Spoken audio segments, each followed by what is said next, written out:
दोस्तों आज inter class का दूसरा चैप्टर होगा हिस्ट्री में मौर्य काल से गुप्त काल तक राजनीतिक एवं आर्थिक इतिहास। आप लोग की जानकारी के लिए बता दें कि बुक किस कई प्रकार के होते हैं इंटर में, खासकर जब इंटरमीडिएट बोर्ड परीक्षा आप देंगे और आर्ट्स होगा तो आपका चैप्टर बहुत सारा होता है, लेकिन ये एनसीईआरटी का बुक है इतिहास का, जिससे प्रश्न आपके एग्जाम में बिल्कुल रूप से पूछा जाता है। आप जरूर सुने होंगे कि एनसीईआरटी से जितने भी प्रश्न पूछे जाते हैं बिहार बोर्ड के द्वारा वो सभी के सभी एनसीईआरटी से होता है। तो आपका एनसीईआरटी बुक ही है और इसका जितने भी ऑब्जेक्टिव होगा इंपोर्टेंट हम सभी को पढ़ लेंगे इसमें, और बाकी सब्जेक्टिव के लिए भी हम आपको बता देंगे कहाँ से आपको पीडीएफ फिल्म लेना है या फिर कैसे मैं आपको बताऊंगा और कैसे आप लोग 480 का प्लान जो है ये आप पूरा कर सकते हैं। बल्कि बिल्कुल अगर हमारे साथ बने रहते हैं और तैयारी करते हैं शुरू से अंत तक तो मैं आपको यकीन दिला सकता हूं कि आप अच्छा से अच्छा जरूर लेकर आइएगा।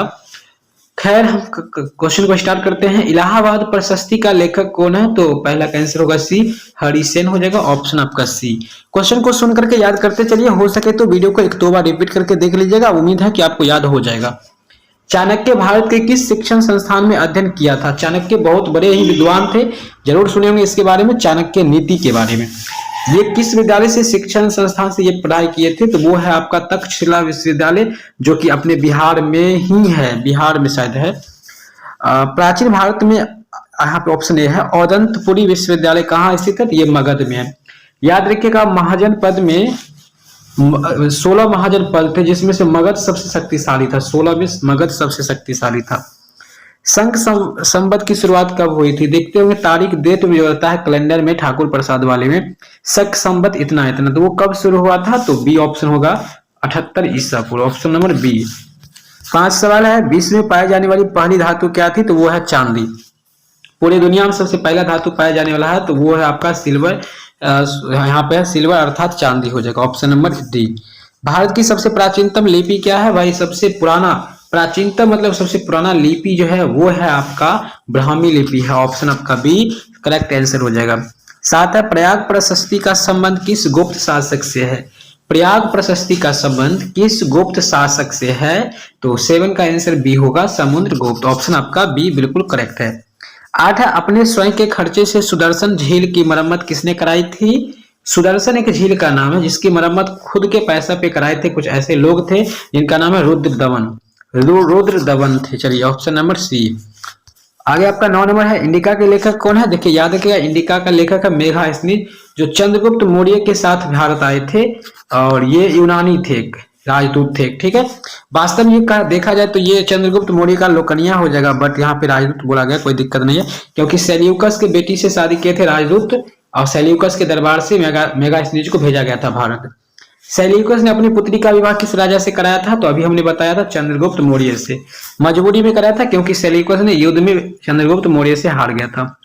धर्म विजय का उल्लेख अशोक के किस शिलालेख में मिलता है? तो 11th का आंसर हो जाएगा सी हो जाएगा 13वें में। बिल्कुल आसान है सभी प्रश्न। कालिदास किसके समकालीन थे? यानी कालिदास किसके समकालीन किसके समय के थे?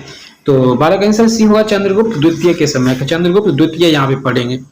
2 लकीर है, 2 है उसका। भारत का नेपोलियन किस शासक को कहा जाता है? बी समुद्रगुप्त को कहा जाता है। मगध की प्राचीन राजधानी कहाँ थी? देखिए बहुत ज्यादा इंपोर्टेंट है, आप क्वेश्चन देखिएगा या क्वेश्चन में कहीं भी पढ़िएगा तो आपको मिलेगा यही सब प्रश्न मिलेगा, इसके अलावा कुछ भी नहीं मिलेगा। तो राजगिरी देखिए, आपको भटकने की आवश्यकता नहीं, पूरे यूट्यूब में मैं कह रहा हूँ कि बहुत ही अच्छे अंक अगर लाना चाहते हैं तो आप यहाँ जरूर क्लास कीजिए। मगध की प्राचीनतम राजवंश कौन था? 15 का आंसर हो जाएगा सी आपका हर्यक वंश से। और हाँ, मोटिवेट के तौर पर आप लोग को बताते हैं कि वीडियो को लाइक और शेयर जरूर कीजिए और कॉमेंट कीजिए अगला क्लास हम कौन सा आपको लेकर आए। पाटलिपुत्र को किस राजा ने सर्वप्रथम अपनी राजधानी बनाई थी? 16 का आंसर सी उदयन ने, याद रखिएगा उदयन, बहुत ही अच्छा क्वेश्चन था। पाटलिपुत्र नगर की स्थापना उदयन ने किस नदी के संगम पर की थी?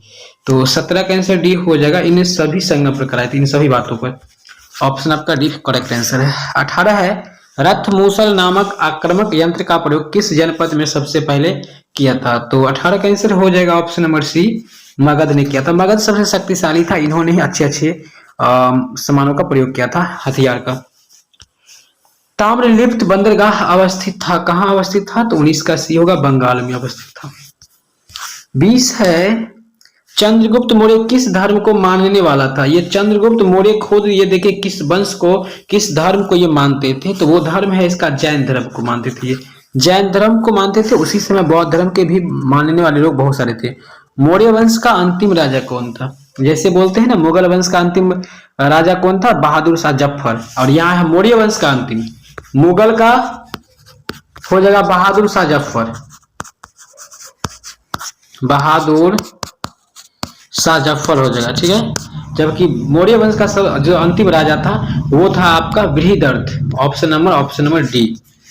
22 मौर्यकालीन टकसाल का प्रधान कौन था? मौर्यकाल टकसाल का प्रधान कौन था? तो 22 का आंसर सी हो जाएगा, पन्याध्यक्ष, ऑप्शन आपका सी। 28 मौर्य वंश की राजधानी कहाँ थी भाई? मौर्य वंश की राजधानी कहाँ थी? बहुत ही अच्छा क्वेश्चन है, बट इसका आंसर सी होगा, पाटलिपुत्र। अगला है आपका 24 मौर्यकालीन कलिंग राज्य कहाँ स्थित था? बहुत ही अच्छा क्वेश्चन। मौर्यकालीन कलिंग राज्य कहाँ स्थित था? तो 24 का आंसर सी होगा, उड़ीसा में, ऑप्शन नंबर सी आपका हो जाएगा। 25 मौर्य प्रशासन में समाहर्ता कौन था? समाहर्ता कौन था भाई? तो 25 का आंसर बी हो जाएगा, राजकीय कर संग्रह अधिकारी, ऑप्शन आपका बी करेक्ट आंसर हो जाएगा। 26 मौर्य काल में ब्राह्मदेय क्या था? सी आंसर होगा, भूमिदान। ब्राह्मण दे था, यानी ब्राह्मण को दान क्या लोग देते थे? भूमिदान, गाय दान, ये सारी चीज लोग करते थे, ऑप्शन सी आपका। 27 है अशोक का व्यक्तिगत धर्म क्या था? देखिए अशोक पर्सनल वो किस धर्म को मानते थे?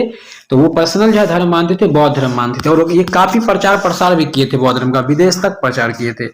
अशोक ने महेंद्र और संघमित्रा को धर्म प्रचार के लिए किस देश भेजा था? देखिए अशोक का ये बेटा था, दोनों बेटा बेटी था, जो भी था, इनके पास पुत्र पुत्रियां थी, इनको धर्म प्रचार के लिए भेजे थे विदेश, हमने ऊपर में भी आपको बताए थे। और वो भेज गए थे कहां पर? सिंघल द्वीप भेजे थे, सिंघल द्वीप, ऑप्शन आपका डी करेक्ट आंसर है। 29 है अशोक किस वंश का शासक था? अशोक किस वंश का शासक था? तो ये तो सिंपल है, ये मौर्य वंश का था, ठीक है। तो 29 का आपका बी होगा, मौर्य वंश, चंद्रगुप्त मौर्य का ही वंशज था।